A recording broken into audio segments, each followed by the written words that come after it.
Olha, eu queria começar o programa dizendo que aqui no Encontro a gente está sempre falando da questão da violência contra a mulher, de assédio moral, de assédio sexual. E a gente procura sempre dar um recado de lembrar que isso acontece normalmente muito perto da gente. Acontece em casa, infelizmente, na escola, acontece no trabalho, como aconteceu aqui nos Estúdios Globo. Ontem, várias mulheres vestiram uma camiseta ou postaram a seguinte frase: mexeu com uma, mexeu com todas. Hashtag chega de assédio.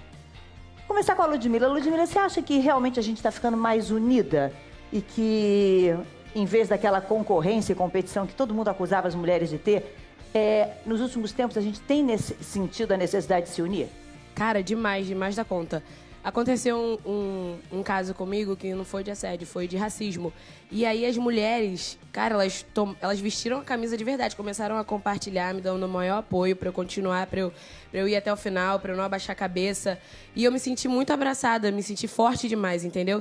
E eu sei que agora o que acontecer comigo, eu posso contar com as meninas, porque elas estão ali, sabe, pra me ajudar e estão ali um ombro amigo. Então isso é muito importante mesmo, porque a união faz a força. Jona, você acha também que isso pode marcar, assim, quando todo mundo veste uma mesma camiseta, se propõe, tem o mesmo propósito, isso pode mostrar que a gente está mais forte, realmente? Sem dúvida, né? Só o fato de ter uma sororidade, né? Uma união entre mulheres por uma mesma causa, isso não tem preço, realmente. O fato de ter frentes feministas em escolas, faculdades, eu acho que é uma coisa muito recente. Muito novo, realmente. Mostra muito essa união, né? As pessoas e as mulheres estão começando a entender o seu espaço, que é em qualquer lugar. É verdade. E se unindo, né? Que é o mais importante. E eu acho que também acaba mostrando que não é um mimimi de ficar...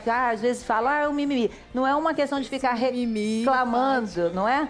De nada. É porque são coisas que a gente precisa realmente enfrentar e estar junto para mudar, né? Que quem não passou por isso, não passa, eles não entendem, entendeu? Aí leva como mimimi, mas quem passou, quem tá ali junto na fogueira pulando, sabe na pele. Deixa eu botar os homens... Magrini, me diga uma coisa, você acha que os homens podem, a partir de atos como esse, passar a refletir um pouco mais sobre o próprio comportamento? Eu acho que, assim, não só aqui na Globo, como em todos os lugares, até no mundo, assim, sempre existiu assédio. Quando a mulher é bonita, deixa de ser, do cara, ou da própria mulher também em cima do homem. Mas, assim, a minha liberdade termina onde começa a sua.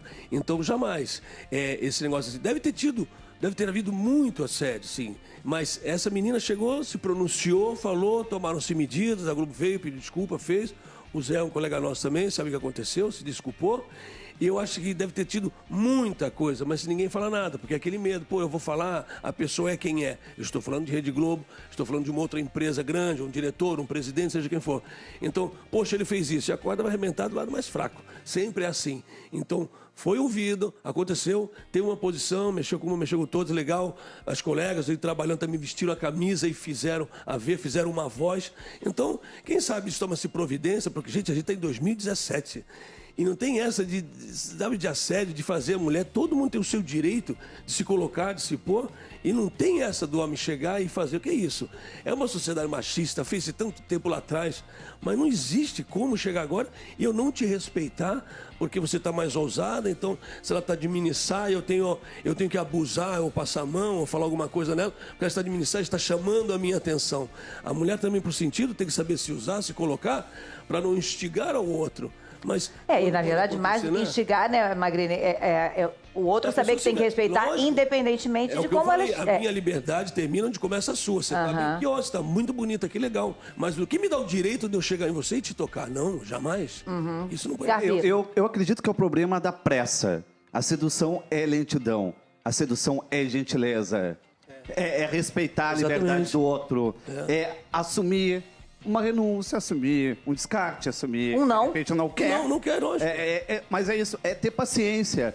E acredito que os maiores casos de assédio são essa violência que parece que outra pessoa tem a obrigação de gostar de ti.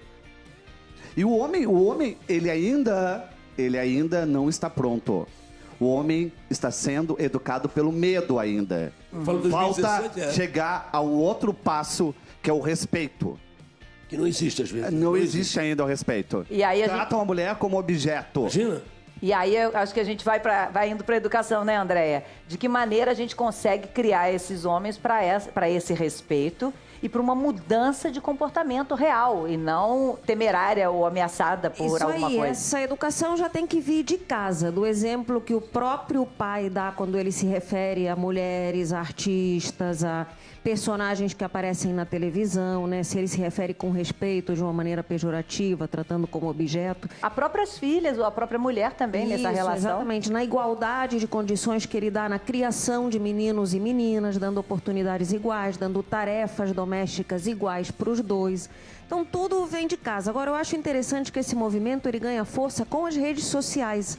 Isso é uma grande ajuda que as mulheres ou qualquer outra situação de opressão e discriminação podem ter pelo poder de disseminação das redes sociais. Eu acho que o que aconteceu, por exemplo, ontem, não é feminismo, é uma união em função de respeito. Tanto que tem muitos homens engajados com essa mesma frase, com esse mesmo lema. Exatamente, né? exatamente. Querendo mostrar que somos todos juntos numa única causa, que é a do respeito mesmo, né? Que é da liberdade de poder trabalhar e que é que todo mundo quer, que você como mulher quer e que você como homem também, ou você... Eu acredito que tem que ter uma certa triagem nas brincadeiras, principalmente de pai para filho. Não é que tu fala de uma mulher e tu fala, tá se oferecendo, ela é fácil. Isso não acontece. Eu acho que a gente continua com preconceito nas brincadeiras. Ou às vezes quando você diz para uma filha, essa sua roupa, você não acha que está muito abusada, oferecida? E aí o menino que é o irmão está ouvindo aquilo ali. Então existe roupa que é oferecida, que é de alguém que se oferece. Né? Então, agora, assim... Fátima, eu não acredito muito mais assim na ingenuidade dos homens de hoje, principalmente os que têm mais instrução, mais capacitação. Os homens hoje já sabem que essa brincadeira não é bem brincadeira, que esse assédio é algo impróprio, desrespeitoso. Então, acho que a gente precisa tolerar menos. Todo mundo sabe o que é errado. O seu próprio programa já abordou isso várias vezes. Não existe homem que possa dizer, porque eu fui educado assim, e isso para mim era natural, só agora que eu percebi. Será? Mas acho que como o Carpi falou, acho que é uma questão da gente, você falou, a gente já falou várias vezes, infelizmente, acho que a gente ainda vai ter que falar muitas vezes. Com certeza. Porque é uma questão realmente de você bater na tecla para deixar claro a intolerância a esse tipo de comportamento e para que a gente possa realmente pegar os mais novos e aí sim seguir para o caminho da educação dessa galera que está mais nova ouvindo a gente. Tem um dado que saiu da ONG Todos pela Educação, né, com números do PNAD, do Plano Nacional de Amostra por Domicílio, em que ele diz o seguinte, 62% dos jovens que estão fora da escola têm entre 15 e 17 anos. E um dos grandes motivos do jovem sair é a repetência, né? Infelizmente, a gente ainda está com essa falta de solução para isso, né, André? Eles saem por diversos motivos, porque a escola não motiva, então eles cansam de estudar, repetem muito de ano. Algumas meninas que engravidam precocemente acabam abandonando a escola. Entre as meninas, a maior causa exatamente é a gravidez. Exatamente. E isso, ou também para entrar no mercado de trabalho. Agora, essa, infelizmente, é a futura geração que a gente chama de nem-nem, que tem entre 18 e 25 anos e nem estuda nem trabalha. Não estuda porque saiu naquela época e não consegue mais voltar, e não trabalha porque, embora ele tenha saído para trabalhar, o mercado acaba expelindo essa pessoa que passa tantos anos sem escolaridade. E sem preparo, né? Exatamente. Aí, uma outra razão que também acaba atrapalhando muito nesse processo da educação, a gente sabe, é a violência. A gente teve 2 casos muito recentes da Maria Eduarda, uma menina de 13 anos que levou 4 tiros dentro da escola, uma menina que sonhava ser jogadora de futebol, isso aconteceu no subúrbio do Rio de Janeiro, em Acari. E o outro caso, no mesmo período, da Marta, de 14 anos. E aí, essa menina morreu asfixiada dentro da escola depois de uma briga. Ela tinha 14 anos. No ano passado, se a gente pegar dados das escolas municipais do Rio de Janeiro, a cada dia 3 não abriram por questões de violência. Quer dizer, é muito difícil se manter na escola, né? Como é que você enfrenta o dia a dia de uma escola como você tem uma violência tão próxima, né, Carpi? É que a escola, a gente pensava antes, meu filho tá lá, está seguro. Hoje acabou isso. A escola não é mais uma fortaleza, não traz tranquilidade. Eu mando mensagem pro meu filho no recreio, tipo, tá tudo bem, tá tudo certo. Eu nunca faria isso antes. A escola deixa de cumprir seu papel, né? Que é de educar, enfim... ensinar para o aluno o que ele precisa saber para, de repente, estar lidando com coisas que não eram para acontecer, né? Mas a escola pública, ou seja, a escola está recebendo a consequência do desmantelamento do Estado e dos municípios. A gente vê reclamação, ela não ganha bem, então é greve de professores. Bom, na minha época existiu o respeito. A gente, para a escola, vou fazer 56 anos, então tinha o respeito da professora, entrar, fazer o hino nacional, então tem o respeito, o professor e aluno, um grande respeito. Hoje, aluno bate em professor. Então existe a violência também do aluno para com o professor. Então, tem um problema do Estado. Então, é uma loucura todo sentido. O professor está tão inseguro quanto o aluno. Não, se vai, ou vai nas comunidades, vai dar aula, então é capaz, sei lá, você vai tomar um tiro, você vai, quando sair da escola, vai ser esperado lá fora para apanhar. É uma loucura tudo que acontece. No caso, por exemplo, uma menina como a Duda, que morreu dentro da escola, André, como é que você retoma, né, o ano letivo com toda a comunidade escolar? Como é que faz diante de um trauma desse? É muito complicado. Agora, a escola não é uma ilha. Ela acaba refletindo tudo isso que a gente está vivendo hoje na nossa sociedade. Então, realmente, a violência, claro que esse é um caso muito atípico, mas a violência na escola, ela está aumentando muito. As brigas, o bullying, a agressão a professores, cada vez como o mais, Oscar né? muito bem mais colocou.